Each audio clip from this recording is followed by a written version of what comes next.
Alright, you tool addicted maniacs, as many of you might know, I've been on vacation, but now that I'm back from vacation, we got some tools to talk about. Number one is the KMF-01 from KAIWEETS Tools, and it's your all-in-one multimeter and cable tracer kit. Now this particular video is going to be the long form video where we're going to go into some details on this tool and we're going to test it out and I'm going to show you some things about it. Afterwards, I will produce some smaller short reel videos for you to check out on all my social media platforms, so make sure you pop that clutch, subscribe, and follow along if you want to learn some more. Just to be clear and up front with you, I don't get no commission or any kind of affiliate rewards or any of that stuff. I'm one of the rare people out here who are working with these companies. If they want to send me something out to test it and stand behind their tool, all I want in return is to give my real world feedback on that tool. So that should tell you something. KAIWEETS sent this out and said have at it. I have tried their circuit breaker finder kit before and that thing has been working great ever since I got it. KAIWEETS does make some good quality stuff, there's no doubt about that. And honestly, I wouldn't mind working with them in the future. I didn't even know this till I was looking some things up about KAIWEETS a few months back. Did you know they even got stuff for your residential ghost hunting team out there? I used to do that years ago and I fiddled around with it a little bit since then. If they wanted to send me one of those out, we'd sure test it too. I'm just saying, they've got a little bit of everything for you to choose from whenever it comes to electronics and diagnosing problems that you might have with anything electronic. But let's get into this and I'll explain a few things about this toolkit and how many different things you can do with it. Now, number one, if you haven't invested in tools like this, don't sweat it. If you invest in this, you will learn how to use it by watching my videos and others on the internet. I've also got an outlet tester that we'll go over later on. These are things that you can use in your everyday life as a do-it-yourselfer or a professional technician, depending on what your job is. We've got one storage bag with a zipper and a handheld strap, so it's easy to carry around. 3 9-volt batteries come with it, which I've already installed inside these devices. When you unzip it, you're going to find your multimeter transmitter combo that's basically built into one device. Now, it does come with one RJ11 cable, which is for telephones, one RJ45 cable, which is for Ethernet, one RJ11 alligator clip jumper cable, 2 test leads, and 1 K-type thermocoupler. Now, when both of these devices are used together, they basically create an anti-interference cable tracer. You can plug the data lines into the ports on the end of this transmitter and basically trace or map the RJ11 or RJ45 cables, which means you'll be able to diagnose wire sequence problems such as open circuits, shorts, or wires that have been crossed over. And that's all stuff that I'm going to demonstrate for you. Now we're going to start by going over the transmitter here, which is built into the top side of this multimeter. The power button is on the top left side of this device. The multimeter power button is in the center on the bottom. So these will operate independently of each other. The multimeter can be used manually or auto ranging. It is a true RMS 4000 count multimeter. Now this does have a Cat 3 1000 volt or Cat 4 600 volt safety rating. It's also got an IEC certification for 61010-1. That means it's going to be safe to use during high temperature, humidity, or atmospheric conditions. It's also been tested for shock protection and environmental safety, so its insulation, clearances, and grounding is going to protect you from high voltage, along with a pollution degree number 2 classification. Down here you've got your data hold button. It's also got a backlight which you can press and turn on. There's a 15-minute auto shut-off feature. The transmitter power button itself also acts as a light button for the light that's built into the back of the multimeter. And if you're working somewhere and want to set down the multimeter to look at the screen, it does got a kickstand that's built into the rear plate. A multimeter is basically used to measure AC or DC voltage, current, ohms of resistance, continuity, capacitance, frequency, hertz, diodes, and temperature. And those are all things I'm going to go ahead and show you how to use on this one device. Now these are going to be your Cat 3 test leads. You got one gray and red, gray and black. They do have protective cap covers on the terminals and the probes, so you want to remove the cap covers before you plug them in. The gray goes on common, the red goes on input or amps. Most of what you're measuring will be put on input. You want to remove the insulated cap covers whenever you're getting into certain situations, otherwise you want to leave them on there. Now we'll go ahead and turn our meter on and activate the backlight on the screen. That way we can easily see what we're looking for. When you first turn this on, it's going to be in auto ranging mode. If you want to operate this manually, you use the left or right arrow button and select which measurement you're going for. You can also hold down either one of those arrows for about 2 seconds and it will return to auto ranging mode. Now I'm going with manual mode and I'm choosing DC voltage so we can check this battery. We got black on negative, red on positive, and it gives us a voltage reading, which is basically 1.4 volts out of 1.5, so this is good. Now I'm pulling off these protective caps to check a receptacle. I'm using the arrows to take me over to voltage, but this still says DC voltage, so I need to press in on the button again so it will rotate to AC voltage. And once I'm in the correct gear, I can check this receptacle. You always want to connect your neutral or ground lead and then your live lead. As you can see, we're getting a correct AC voltage reading for this receptacle, which is 123.7 out of 124. Then remove your live and your ground lead when disconnecting. Now we're switching over to continuity, which means it will beep if there's a continuous path. So if you put one lead on one end of a wire and the other on the other end of a wire and it's a solid piece of wire, it'll beep. If the wire's got a break in it, it won't. Now if I set this back to auto ranging, that means it'll automatically choose the measurement that I'm needing for the task that I'm doing. As you can see here, we're putting both these probes together and it should beep. That signals that it's got good continuity. We're also going to check this battery on DC voltage. It should automatically read the battery, which is 1 1.393, so it's correct. Now let's try AC voltage and see if the auto ranging works on it. And it's correctly reading 124.5 volts. So whether you choose to use this multimeter as an auto ranging multimeter or a manual multimeter, you're still going to get the same result. Now we're going to try some temperature readings by breaking out the thermocoupler. I would recommend going ahead and turning on your multimeter and then setting it to Celsius or Fahrenheit. Now once you pull out the thermocouple probe, you want to insert the positive pole of the K-type thermocouple into the input jack and the negative pole into the common jack. Afterwards, you're going to want to take this probe and stick it wherever you're taking the measurement at, whether it's a refrigerator, a glass of water, and then you'll access your multimeter screen and choose between Celsius and Fahrenheit. Now I'm standing here holding the thermocoupler inside this apartment directly in front of the thermostat, and as you can see, it's reading 66 degrees Fahrenheit here and 66 degrees on the thermostat. So it is producing an accurate reading. Now let's try putting it in a refrigerator. Mind you, this is with the door open, and it still gives us a reading of 45 degrees. Now if I was to close the door and leave it in here for a few minutes, it would give me a more accurate reading of what the temperature's like inside the freezer. So if you think your refrigerator or your freezer's not working, a tool like this could help you verify that it is or is not working correct, and that could save you a lot of money not having to replace your groceries on a whim. Another appliance everybody has inside their homes is going to be an oven or a stove. Whenever these top burners don't seem to be working, you don't want to hire an appliance repair technician to come out and check them when you could check it yourself. You can go down to your local hardware store or Lowe's and buy one. Sometimes they'll have a big blowout on the side of them like this one does to let you know that it's bad. Other times they won't, so you need a multimeter to test them. Now we're taking this, I'm going to put it on manual. I'm going straight to continuity, and this should have a solid loop all the way around, and if it does not beep, it tells me that it's burned out, and that's obvious because of the blowout in the side of it. Another way you can test these is by putting it on ohms of resistance and see how much resistance it's got. If it does not work, you're going to get 0 OL, open line, like you've got right here, letting us know it's a blew out on the side of it, it's not working, it's bad, you need to replace it. Now let's test a good one to show you what I'm talking about. I'm going to hop back over to continuity, and we're going to put our probes on it, and whenever it reads good, it's going to beep.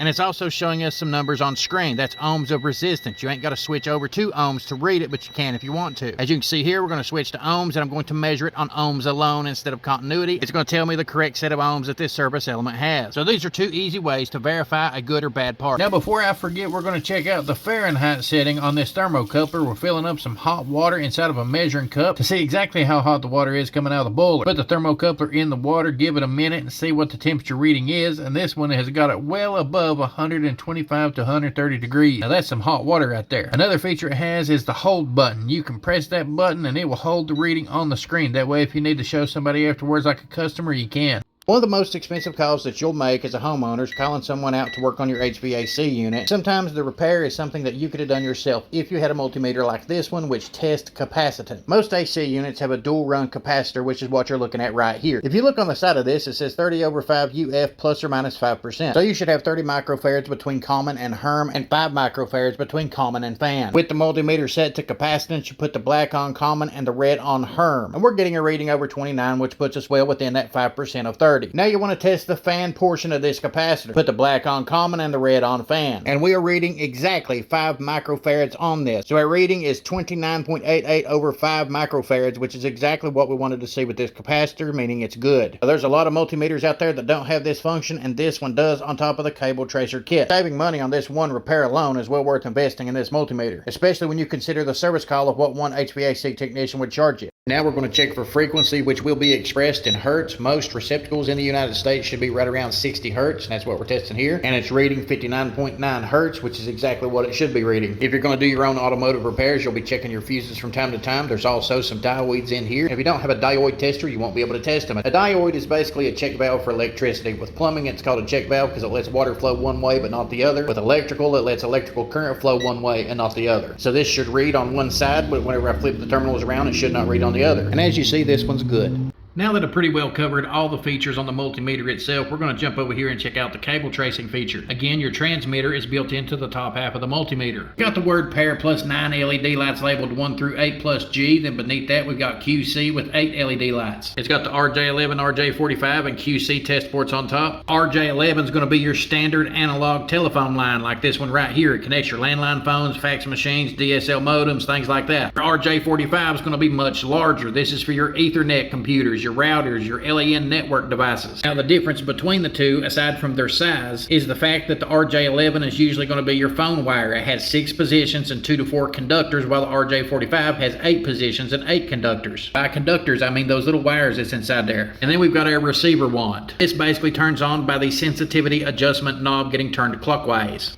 as you see right here. Now whenever I turned it on, this little LED right here will briefly come on. If we turn this over and look here on the bottom, we've got another RJ45 input, and the sensing probe for this is going to be right here on top of the wand. Flip it over, you'll see a little LED light mounted to the back side of it there. To activate the LED light, you push in on the red button here and the light will come on. That way you have two different lights between these two devices. Above that you see NCV, which represents non-contact voltage tester. If you're getting ready to work on something and you think your buddy flipped off your breaker and you just want to double check, you get close and right there you are. It'll start beeping and flashing a red light. That lets you know that there's voltage on this wire. Scan button's basically going to do the exact same thing whenever you start to trace down cables. The LED light will start flashing red instead of green, and it'll emit a beeping sound. Now that beeping will be different depending how close or how far away you are. You initially press in on this scan button, it's going to activate a tone detector. Now once you plugged in the cable that you're trying to locate into the transmitter, you take your receiver over here, you turn it on. Whenever you get close to it, it'll start flashing and beeping and letting you know that that's the wire that you need to look for. There is going to be certain situations you get into where you're going to have to adjust the sensitivity range on this, and you do that by turning the dial clockwise. And as you can see, it's this far away from it and it's already beeping, letting me know it's nearby. The receiver basically picks up an audio signal that's being sent through the wires on that cable and being transmitted out. When you adjust the sensitivity feature on the receiver, it helps dial in and magnify that signal. Now once you plug in the bottom half of that cable to the receiver, it's going to start running a number sequence between the two devices. And those numbers should be in sequence as they're running side by side. If the transmitter's running 1, 2, 3, 4, then the receiver should be running 1, 2, 3, 4. That lets you know that they are in sequence. They are paired together and there's nothing wrong with this cable. The cable could have been shut inside of a window, slammed inside of a door, somebody could have stepped on it and pinched one of the wires. If something like that was to happen and you'd get a break in the cable, it would let you know it right here. If this was not the proper cable, it would let you know it. Whenever you're doing this test, you're going to notice that the G LED on the transmitter is not lighting up. That does not light up unless if you have a shielded cable. Now let's say you've got your own cable crimping kit and you decided to crimp together your own wires, but you need to do a quality control test on it to make sure that it's crimped correctly. Anything can happen whenever you're crimping your own stuff together. Professionals make mistakes all the time, and so does do-it-yourselfers. You can take the crystal head and you can stick it inside the QC port on top of this transmitter, and just as soon as you plug it in, it's going to let you know if it's hooked up correctly or not. As you can see, all the red LED lights are lighting up, letting me know that this is wired correctly. If any of those wires was not wired correctly or something was loose, it would let you know because one of the LED lights would not light up. Got a bunch of different things running all over your house, to modems, computers, security devices, televisions, and all that, and they're all the same color. You don't want to start disconnecting everything. You got a security camera that doesn't work, you can unplug the security camera and you can plug the cable into the transmitter. We'll plug it into the top half of the transmitter on the RJ45 port. Now I'm going to come over here and turn on my receiver. I've got it on low sensing right now. And when you got a whole bunch of bundles like this right here, it don't hurt to put it in the highest sensing position.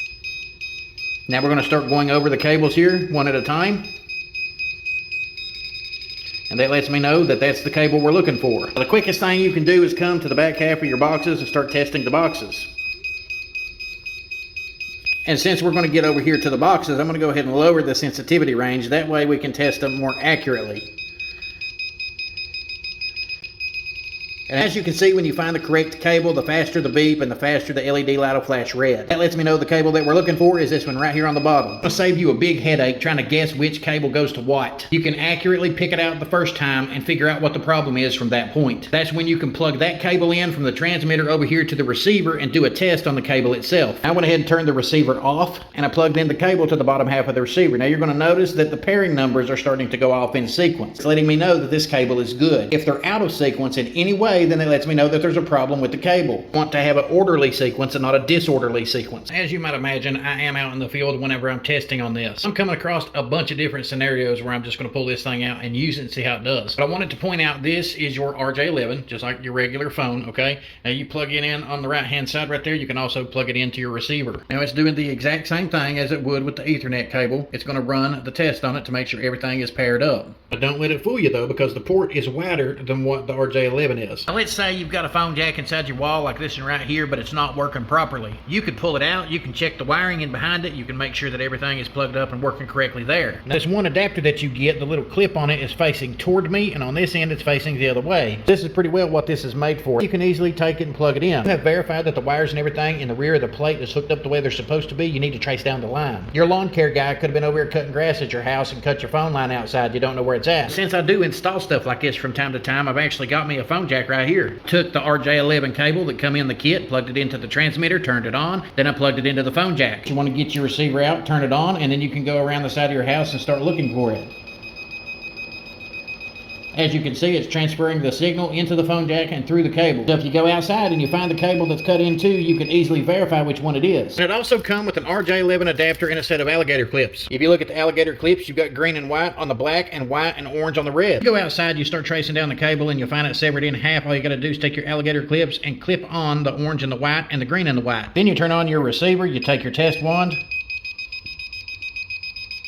and you finish tracing down where the wire goes to. At that point, you would have verified where the wire starts at inside your house, where the break is in between the wire, and where it connects to outside. What's left after that is getting the correct tools to crimp it with or replace the wire. Now we plugged in the alligator clips with the RJ11 connector into the QC. It's letting us know wires number 4 and 5 is what we're looking at. If you decide to repair the damaged line and end up wiring something backwards, you would find out as soon as you tried to map and pair it. I believe you can do this exact same test with the adapter that I've got plugged into the jack right there, or with the alligator clips. I have it plugged in, I've turned on the transmitter. As you can see, we've got the sensing mode going, so that way I can locate the wire. Come down here where the ends are exposed. I'm putting the probe right up on it, low sensitivity.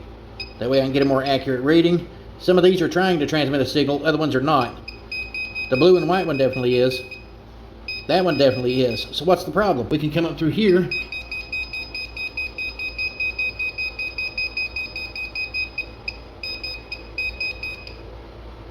Now we have lost contact. We lost contact right in that general area. And if we take this and flip it over, that's because there is a cut in the cable. That was letting me know that it was not transmitting properly through the end, and I was able to trace down through the cable and locate the break in the wire where the wires were split. And we're gonna check the distance on this since we know that that works. I'm turning it on here. We're gonna take this outside and see if we can track down where that comes out of the building at. All right, let's see if any of these are air winner. We're gonna turn it on. Higher sensitivity. Any of those back there? I'm getting a reading anywhere.